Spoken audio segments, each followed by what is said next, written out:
How's it going out there? This is FIRMAMENT, and in today's video we're going to discuss if space exploration is the new Tower of Babel. And so before we get started, make sure you like the video, subscribe to the channel, and leave a comment after the video to join our discussion on this topic. And so the Tower of Babel is said to be the world's first skyscraper. I've actually came across reports that the Tower of Babel, unfinished, was still 3 times larger than any skyscraper today. Many ancient books and texts speak on this Tower of Babel in various religions. The most popular take on the Tower of Babel comes from the Bible itself, and also the extra biblical books discuss it. Most biblical scholars will say that Nimrod is the one that was behind the construction of the Tower of Babel after the great flood of Noah. Some have even said that there's information out there that Nimrod was possibly Noah's great-grandson. Others have suspected Nimrod as being a giant, because the Bible does actually say there was giants in those days after the flood, just like there was before the flood. It's just that there was far less giants around after the flood. It sounds like they were pretty much an endangered species after the flood. Some rare books of the Bible have also suggested that a giant possibly hitched a ride on top of Noah's Ark. And there was also several mentions of possible giants in the Bible after the flood, like Goliath. I believe Og was mentioned. And there was text that suggests that people were seen as grasshoppers in the sights of these giants. And so either way, Nimrod was said to be very rebellious against God. And so Nimrod was said to be so angry with God that he wanted to reach the heavens above the firmament in order to enter heaven and go to war with the heavenly realm. And so with such an ambitious goal, one has to wonder if Nimrod was literally possessed by demonic forces. Either way, it's pretty interesting that Nimrod had this idea in his head to reach a certain height above the earth in order to gain access into heaven. And so with that type of knowledge, one would have to wonder if the information that he was receiving came from the fallen angels, who would be the ones who would actually have information like that as far as how high up the firmament is and how to access heaven if you can get high enough. And so the Tower of Babel wouldn't even make much sense on a globe, because on a ball earth, reaching up to a certain elevation above the earth wouldn't really matter on a globe earth, because on a ball, there is no real up or down, but on a flat stationary earth, there is a clear up and down. There would only be one up no matter where you are on the earth if the earth is flat. And so the story of the Tower of Babel makes the most sense on a flat earth. And so it goes on to say that people were coming together in order to help Nimrod reach his goal of creating a tower so high that he could gain access to the heavens. And so as they were building this tower, it is said that God decided to put a stop to their goal. And so God was able to put a stop to this tower, not by wiping them out like he did during the flood. And so instead, God decided to take a different approach in order to stop them from achieving their goal. And the approach he took was to confuse their languages so that they wouldn't be able to communicate with each other. And it looks like that's what actually got the people to not be able to continue on with achieving their goal, because people were not able to understand each other any longer. And that pretty much defeated the mission. And so we mentioned that it is said that Nimrod wanted to go to war with heaven by reaching a certain height above earth. Well, before we move on, there's a couple other theories that have surfaced. And so we'll just cover these other hypotheses real quick. And so some have said that Nimrod wanted to build a tower high enough so that if the earth was to flood again, that they would be able to survive in that tower, because the towers were intended to reach a level so high that the flood waters would not be able to drown out the people at the top of the tower. Others say that God wanted to defeat this tower because after the flood, pretty much everybody on earth was involved in this project of creating the Tower of Babel,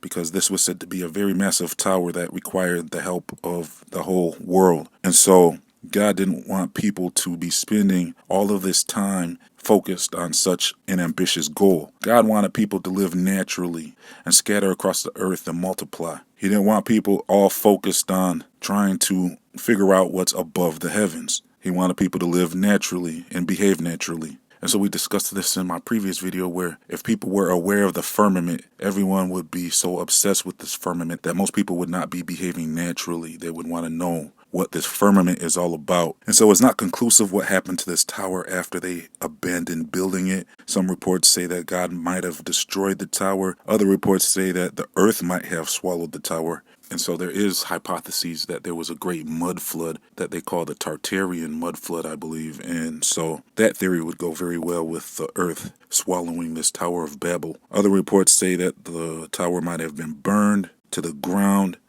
Others say that it might have eroded over time. And so upon closer examination of this tower and the progress that they made, it is said that the base of the tower was around 80 miles wide. And so with this information, if the tower was 80 miles wide, is it possible they intended the tower to be at least 80 miles high? And so 80 miles high is a very interesting number because with the recent space race that has reemerged with Virgin Galactic and Amazon's Jeff Bezos trying to reach the heights of the Kármán line, which is 62 miles high, it's very interesting that most attempts to reach an altitude beyond 60 miles usually flattens out, no pun intended, around 60 to 70 miles high. And so the billionaire's race to space was said to be around 60 miles in the air. There's this video of a strange rocket that stops suddenly once it reaches about 70 miles up in the air. And so it's very possible that the firmament could be somewhere around 80 miles to 100 miles up in the air. And so the only evidence that anybody has ever reached any height higher than 70 miles is pretty much the ISS and satellites and the moon trips. But I break all that stuff down in my other videos. One thing for sure is the astronauts always say that they can't get past low Earth orbit. And so anytime anybody claims to be above 70 miles in the air, it gets pretty sketchy. And there's lots of evidence to show that people aren't getting as far up in the sky as they'd like us to believe.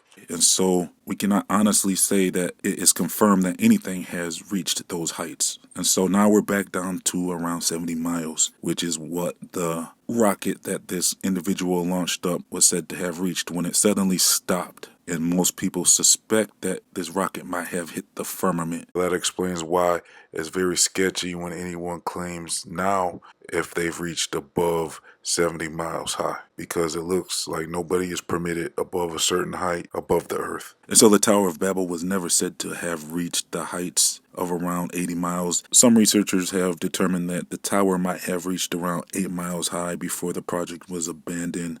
Others might suspect it reached much higher than that. There's been reports that it took about a year to get to the top before the project was abandoned. And so it's undetermined how high they actually were able to achieve in completing this tower, but we know for sure that the Bible says that they did not complete the project because the project was abandoned due to the confusion of languages. One interesting connection I noticed in both the story of the Tower of Babel and in Revelations is that both of these stories tell a time when people are attempting to go to war with God physically. Because if you recall in Revelations, it says something similar where the forces of the world meet up at a certain place to go to war with God. So I thought I might share that connection. And so let me know in the comment section, what's the highest in miles do you think anyone has ever traveled in the sky? And how many miles up do you think the firmament is? And so check out my other videos about the firmament where we discuss what the firmament is made of, what is outside the firmament, plus much more. I'll leave the link in the comment section and the description box.